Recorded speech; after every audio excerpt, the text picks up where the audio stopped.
ওই যে কারবালার ময়দানে যখন হুসাইন রাদিয়াল্লাহু তাআলা আনহু গেল, ওই কারবালার ময়দানে আজকে জুমার দিন, এই 10 মুহররম কারবালার প্রান্তে এখনো যুদ্ধ চলতেছে। এমন অবস্থার ভিতরে এই 10 মুহররম যুদ্ধ হইতেছে, এখনো হুসাইন শাহাদাত বরণ করে নাই। জুমার নামাজের কিছু সময় পরে হুসাইন রাদিয়াল্লাহু তাআলা আনহু শাহাদাত বরণ করে। হুসাইন রাদিয়াল্লাহু তাআলা আনহু তিনি চাইছিলেন যে আমার নানার আদর্শ বাস্তবায়ন হোক। আল্লাহু আকবার। তিনি চাইছিলেন আমার নানার আখলাক, আমার নানার আদর্শ উত্তম আদর্শ, লাকাদ কানা লাকুম ফি রাসূলিল্লাহি উসওয়াতুন হাসানাহ। আল্লাহু আকবার। আমার নানার আখলাক উত্তম আখলাক, এই আখলাক প্রত্যেকের দিলের ভিতরে আসুক। একদল চাইছিলেন ক্ষমতা, একদল চাইছিলেন এজিদের বাহিনী, চাইছিলেন এজিদের গোষ্ঠী, চাইছিলেন ক্ষমতা। আর হুসাইন রাদিয়াল্লাহু তাআলা আনহু তিনি চাইছিলেন ক্ষমতা নয়, বাস্তব হোক আমার নানার আখলাকগুলা। আল্লাহু আকবার। ভাইরা আবার হুসাইন রাদিয়াল্লাহু তাআলা আনহু কারবালার ময়দানে তিনি কিন্তু যুদ্ধ করার জন্য যান নাই। তাকে চিঠি দেওয়া হয়েছে, বলা হয়েছে হুসাইন রাদিয়াল্লাহু তাআলা আনহু চিঠির ভিতরে 1 লক্ষ মানুষ কুফাবাসী আপনার বায়াত গ্রহণ করার জন্য তৈয়ার। 1 লক্ষ মানুষ আপনার বায়াত গ্রহণ করতে চায়। হুসাইন রাদিয়াল্লাহু তাআলা আনহু চিঠি পাইয়া তিনি বুঝলেন যে এই চিঠির উপরে বিশ্বাস করা যাবে না। তার চাচতো ভাই মুসলিম ইবনে আকিল তাকে পাঠায়া দিলেন, যাও যাও তুমি কুফায় গিয়া ওখানের খবর তুমি পর্যবেক্ষণ করো, কইরা আমাকে জানাও, তুমি জানাইলেই আমি যাব। এই দিক দিয়া ইয়াজিদ মদিনার যিনি গভর্নর ছিলেন তার কাছে চিঠি লাগলো, আমি এখন খলিফা হয়েছি, তাড়াতাড়ি করে হুসাইনকে আমার বায়াত গ্রহণ করতে বলো। হুসাইন রাদিয়াল্লাহু তাআলা আনহু বায়াত গ্রহণ করলেন না, আরো অনেক সাহাবায়ে কেরামরা বায়াত গ্রহণ করলেন না। ইয়াজিদ চিন্তা করলো হুসাইন যদি বায়াত গ্রহণ না করে, বড় বড় সাহাবায়ে কেরামরা বায়াত গ্রহণ না করে, পৃথিবীর সব মানুষ বায়াত গ্রহণ করলো, আমার বায়াত গ্রহণের কোনো মূল্য নাই। তাড়াতাড়ি হুসাইনের উপরে চাপ আসলো। হুসাইন চিন্তা করলো আপাতত মদিনায় থাকা যাবে না, দীর্ঘদিন নানার খবর জিয়ারত করে, নানার সাথে কাশফুর মাধ্যমে নানার সাথে যোগাযোগ কইরা এইবার মক্কা থেকে আপাতত মদিনার দিকে রওনা হয়েছে। সাহাবায়ে কেরামরা বলে মদিনার থেকে মক্কার দিকে যাইতেছেন, কয় কোথায় যাবেন?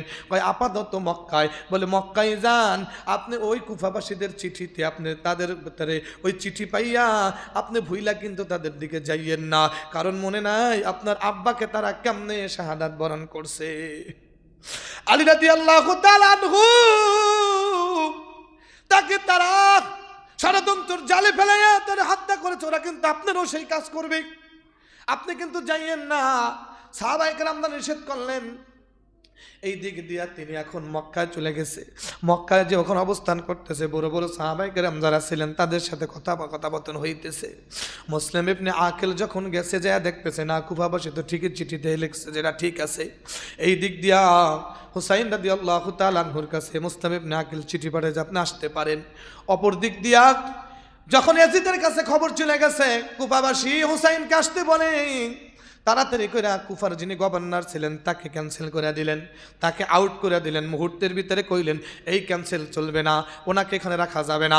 আপনারা বিগত দিনেও দেখছেন যেই ডিসি মহোদয় ওই যে শাহজালাল শাহপরানের মাজারের টাকাগুলো মানুষে খায়, ওইখানে যখন ডিসি সাহেব যাইয়া বলছে এই টাকাগুলো আপনারা কি করেন হিসাব দেন, বলে এই যে মাজারের টাকা, এই টাকাগুলো তো আপনারা খাইতে পারবেন না, এই টাকাগুলো মাজারের কাজে খরচ হবে, এই টাকাগুলো মাদ্রাসার কাজে খরচ হবে, মাজারের মসজিদ সুন্দর করা হবে, বিভিন্ন জায়গার থেকে মানুষ ঘোরার জন্য এখানে আসে, তাদের জন্য পরিবেশ সুন্দর করা হবে।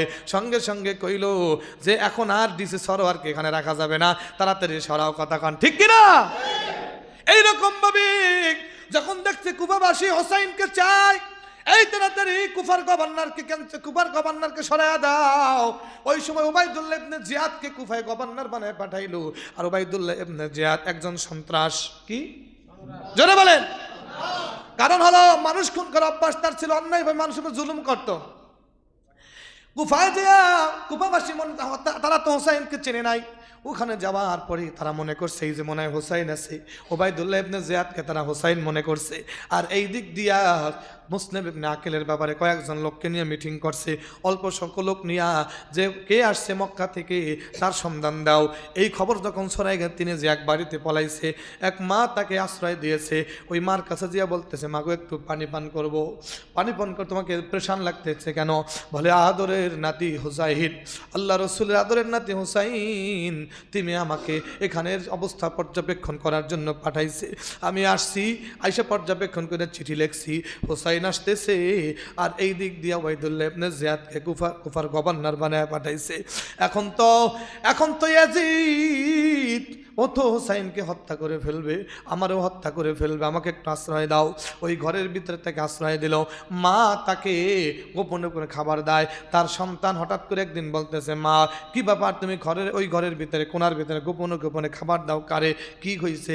তা মার পেরাপাড়িতে, সন্তানের পেরাপাড়িতে মা পর্যায়ে বলল, সন্তানকে বলল, বাবা তুমি কথা কাউকে বইল না। হঠাৎ করে সন্তান রাত্রেবেলায় ঘর থেকে বাইরে হয়েছে, কোথায় যাও? কয় তাহাজ্জুদের নামাজ পড়বো মসজিদে গিয়া। বলে তুমি তো তাহাজ্জুদ সবসময় ঘরে পড়ো, আজকে কোনো মসজিদে পড়বা? বলে মন চাইছে। ঠিক আছে যাও। কত বড় মুনাফিক, তাহাজ্জুদের নামাজ মসজিদে পড়তে যাবে, এই কথা বলতে গিয়া তাহাজ্জুদের নামাজ পড়তে যায় নাই। ও যাইয়া ওবাইদুল্লাহ ইবনে জিয়াদের কাছে বলছে, মুসলিম ইবনে আকিল নামের একটা লোক আমাদের ঘরের ভিতরে লুকাইছে। নাউজুবিল্লাহ বলেন। সঙ্গে সঙ্গে লোকজন নিয়ে এসে মুসলিম ইবনে আকিলকে, হোসাইনের চাচতো ভাইকে ধরে নিয়ে হত্যা করে ফেললো। হোসাইন রাদিয়াল্লাহু তাআলা আনহু আসতেছে, এখন তারে যে আসতে নিষেধ করবে এরকম কোনো সুযোগ নাই। মক্কার থেকে যখন আসে সব সাহাবায়ে কেরামরা নিষেধ করে, আপনি যাইয়েন না। বলে না না, এই দেখো কুফাবাসী চিঠি লেখছে, মুসলিম ইবনে আকিল চিঠি লেখছে, আমি এখন যাব, তারা আমার জন্য অপেক্ষারত অবস্থায় আছে।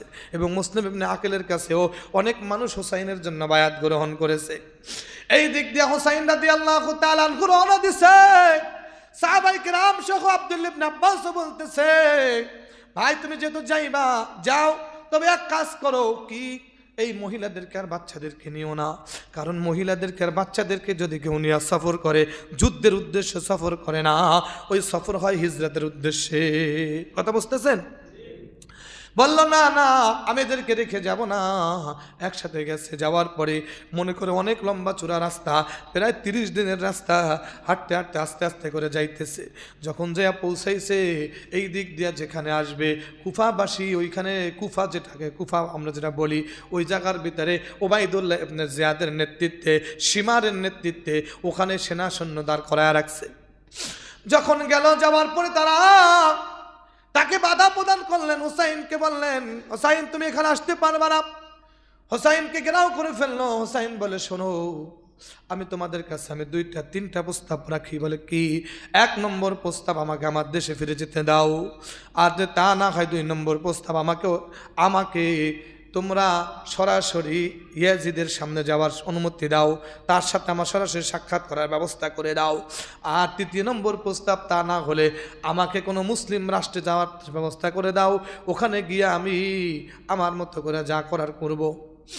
না না না, তুমি কোথাও যেতে পারবা না। এই দিক দিয়ে কুফার গভর্নর ওবাইদুল্লাহ ইবনে জিয়াদ যাবে না, হোসাইন যে প্রস্তাব করছে একটাও মানা যাবে না। এক পর্যায়ে হোসাইনকে অনেক সাহাবায়ে কেরামরা বললেন, হোসাইন চলেন আমরা ফিরে যাই। কিন্তু মুসলিম ইবনে আকিল তাকে হত্যা করা হয়েছে, এই খবর যখন তারা জানছে, মুসলিম ইবনে আকিলের যারা আপনজন আত্মীয় স্বজন তারা বলে, আমার ভাইয়ের প্রতিশোধ না নিয়ে আমরা যাব না। তখন হোসাইন বলল, তোমরা যারা আসো, যারা ফিরে যেতে চাও যেতে পারো, কিন্তু যারা ফিরে যেতে চাও না তারা চলো আমরা সামনের দিকে আগাবো। এমন অবস্থার ভিতরে অনেকে ওখান থেকে বলে, না না, হোসাইনকে রেখে আমরা ফিরে যেতে পারি না। রসুলের কলিজার টুকরা নাতিরে যদি আমরা রেখে ফিরে যাই, আল্লাহর কাছে কি জবাব দিব রে? জবাব দেওয়ার কোনো কায়দা আমাদের নাই। সামনে অগ্রসর হয়ে গেছে, যুদ্ধ শুরু হয়ে গেছে, তুরুম বেগে যুদ্ধ চলতেছে, সকাল থেকে যুদ্ধ শুরু হয়ে গেছে। হুসাইন রাদিয়াল্লাহু তাআলা আনহু তিনি যখন দাঁড়াইছে তরবারি নিয়া, হুসাইন রাদিয়াল্লাহু তাআলা আনহু একজন শক্তিশালী যুবক, হুসাইনের তরবারির সামনে কেউ আসতে পারে না। হুসাইন একাই বীর মুজাহিদের মতো লড়তেছে, চতুর্দিক দিয়া যারা আছে তীর নিক্ষেপ বল্লম মারতেছে, যুদ্ধ চলতেছে। হুসাইন রাদিয়াল্লাহু তাআলা আনহুর কোলে একটা শিশু সন্তান ছিল, তাকে পিঠে নিয়ে যুদ্ধ করতেছে, হত্যা হয়ে গেছে। মা বোনদের উপরেও অনেক নির্যাতন চলতেছে। এক পর্যায়ে হুসাইন রাদিয়াল্লাহু তাআলা আনহুর সাথে সঙ্গে যারা আস্তে আস্তে করে শাহাদাত বরণ শুরু হয়ে গেছে। জুমার নামাজের সময় এসে পড়ছে, নামাজের বিরতি দেওয়া হয়ে গেছে। নামাজ পড়ো ভাইয়েরা আমার, ভালো করে মনে রাখবেন, এই যুদ্ধটা হইতেছে এমন একটা যুদ্ধ, যেই যুদ্ধতে একদিকে হলো নবীর আওলাদ আর একদিকে হলো ইয়াজিদের বাহিনী। তবে তারা কিন্তু তখন মুসলমান। নামাজের বিরতি দেওয়া হয়েছে জুমার নামাজ, এইবার জুমার নামাজ আদায়ের জন্য তারা তৈয়ার হয়ে গেছে, জুমার নামাজের জন্য প্রস্তুতি নিয়েছে। জুমার নামাজ আবার শেষ করে যুদ্ধ শুরু হয়ে গেছে। যুদ্ধ তুরুম বেগে চলতেছে। হযরত হুসাইন রাদিয়াল্লাহু তাআলা আনহু তার সাথে কোনো অবস্থায় পারে না। এইবার চিন্তা করলো হুসাইন রাদিয়াল্লাহু তাআলা আনহুকে তো এইভাবে ছেড়ে দেওয়া যাবে না। যদি হুসাইন এখান থেকে আজকে বেঁচে ফেরে আমাদের কারণ স্থান থাকবে না। চতুর্দিক দিয়ে হুসাইনকে ঘোড়ার পিঠে করে হুসাইনকে ঘেরাও করে ফেলছে।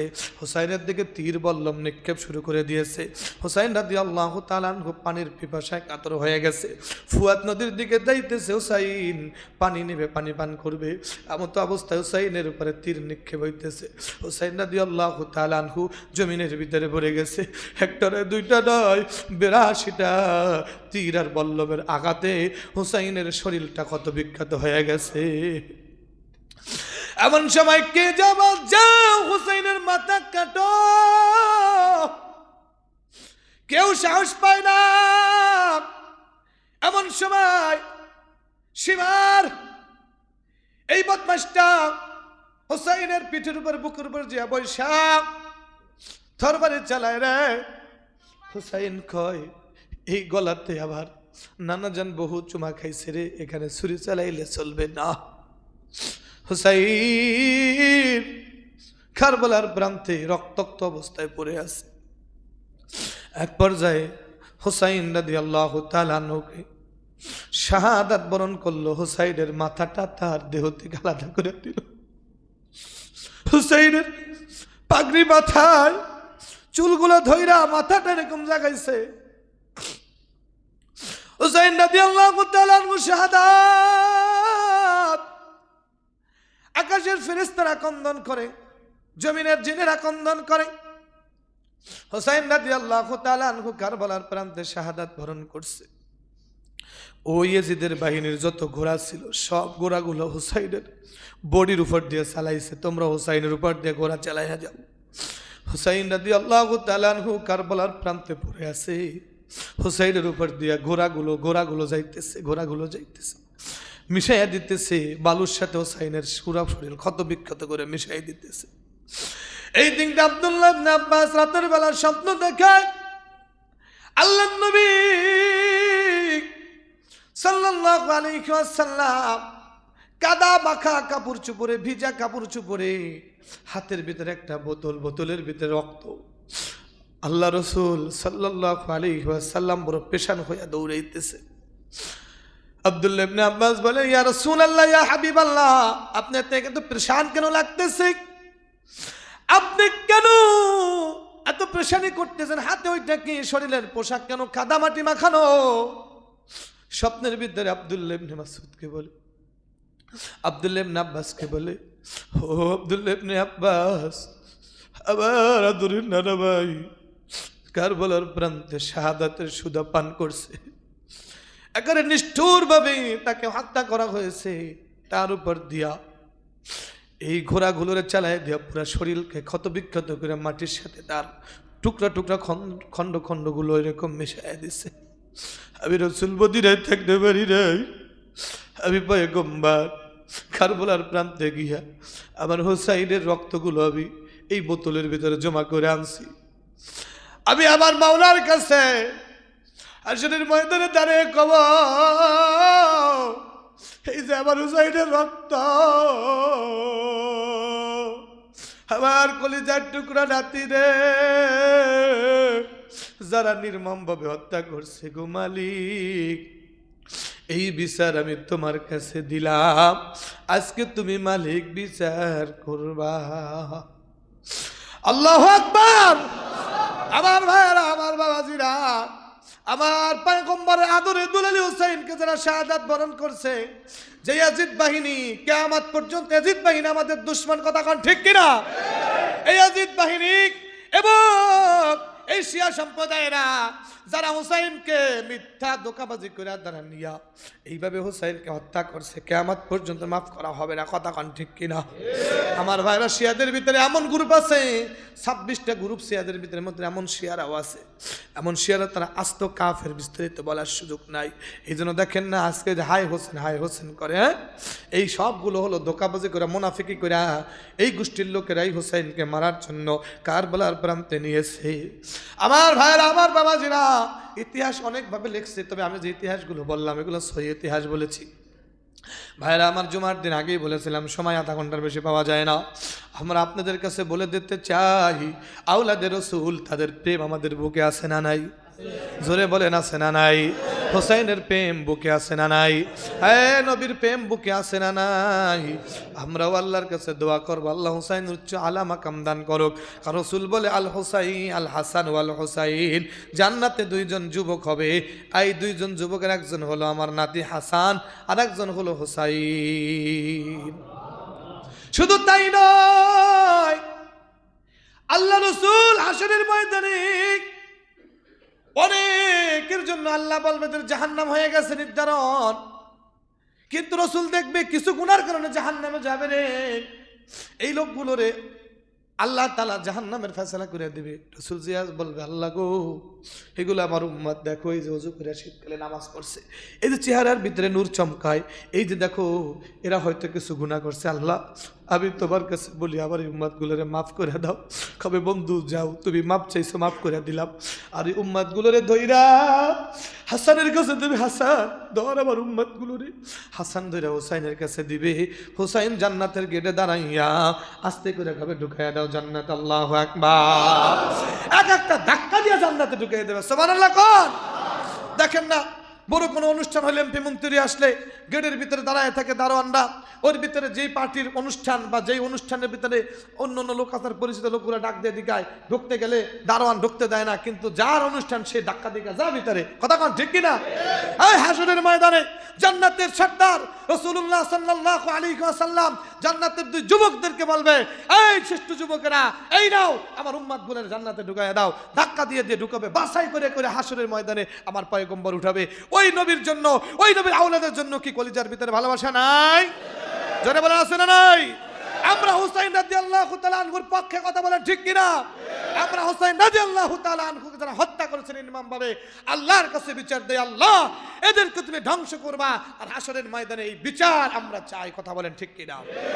ভাইরা আমার, যেহেতু সময় সংক্ষিপ্ত, আমার আলোচনাগুলো এখনো পর্যন্ত শেষ করতে পারি নাই, কিন্তু আলোচনা আজকে আর বাড়ানো সম্ভব নয়। তবে এতটুকু জেনে রাখেন, রাসূলের দুশমন যারা এখনো পর্যন্ত আছে, মনে রাখবেন হুসাইন রাদিয়াল্লাহু তাআলা আনহুর এক প্রেমিকগণ, দল দল প্রেমিকরা পৃথিবীর আনাচে কানাচে আছে, আর এজিদের কিছু বাহিনীও এই ইসলামকে মিটাইয়া দেওয়ার জন্য এখনো আছে, কথা বলেন ঠিক কিনা? এজন্য বলে দিতে চাই, কারবালাকে হার ইসলাম জিন্দা হয়। মনে রাখবেন, কারবালার থেকে শুরু হয়ে গেছে, আমরা ভয় পাবো না। আমরা হুসাইনের আওলাদ, হুসাইনের আদর্শবান হয়ে কিয়ামত পর্যন্ত হকের আওয়াজ দিয়ে দেবো, কথা বলেন ঠিক কিনা? আর এজিদের গোষ্ঠী যারা আসস, শুনে রাখ, এজিদের গোষ্ঠী তোদের কিন্তু নির্মম হতেই হবে। তোরা দুনিয়ার ভিতরে যত বাহাদুরি দেখাস না কেন, ওই তোদের জন্য সামনে অপেক্ষা করতেছে, কথা বলেন ঠিক কিনা? আল্লাহ আমাদের সকলকে বুঝ দান করুক, জোরে কোন আমিন। আরো জোরে বলেন আমিন, আরো জোরে বলেন আমিন।